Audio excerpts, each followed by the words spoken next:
Hi, I'm Dave Isaacs from Dave Isaacs Guitar Studio on Music Row in Nashville, and I'm here to demonstrate the basics of slide guitar. This will apply to an acoustic guitar or an electric guitar.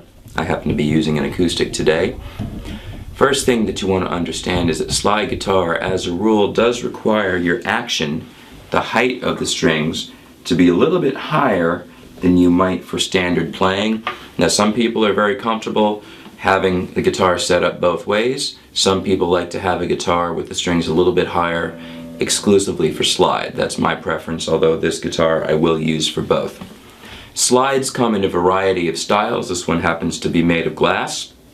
There are also metal slides and there are also ceramic slides. They come in different thicknesses. I like to have a fair amount of thickness because it puts a little more pressure on the strings. Here's the basic right hand technique. I'm essentially just touching as many strings as I can, and then whichever string I want, I'm going to pluck with a single finger. And that stops the other strings that I don't want to hear from sounding. I might use the same finger for everything.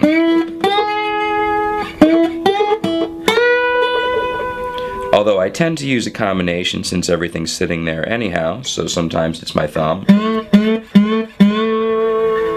sometimes the index, sometimes the middle, and most often a combination of the three.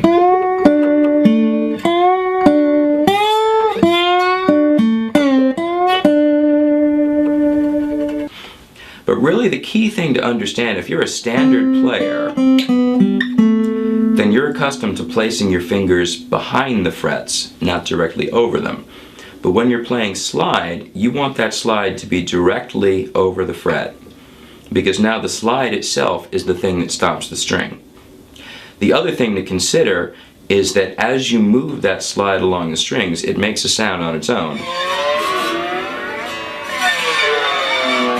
And that's generally something we want to avoid unless it's an effect.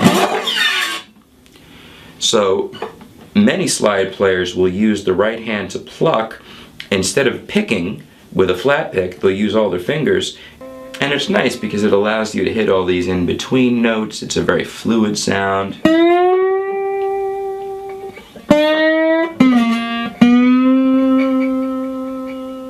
People started using slide in the beginning because it sort of imitated the sound of the human voice.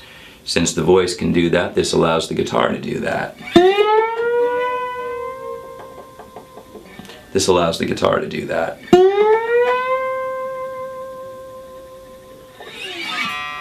Then as you become more accomplished, you find the technique that works for you.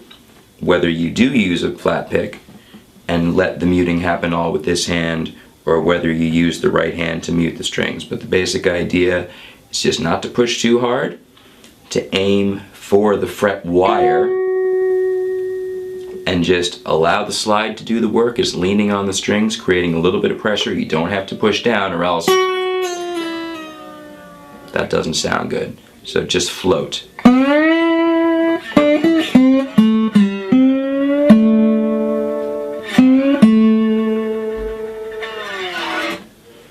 I'm Dave Isaacs from Dave Isaacs Guitar Studio on Music Row in Nashville, and this has been a quick slide guitar tutorial.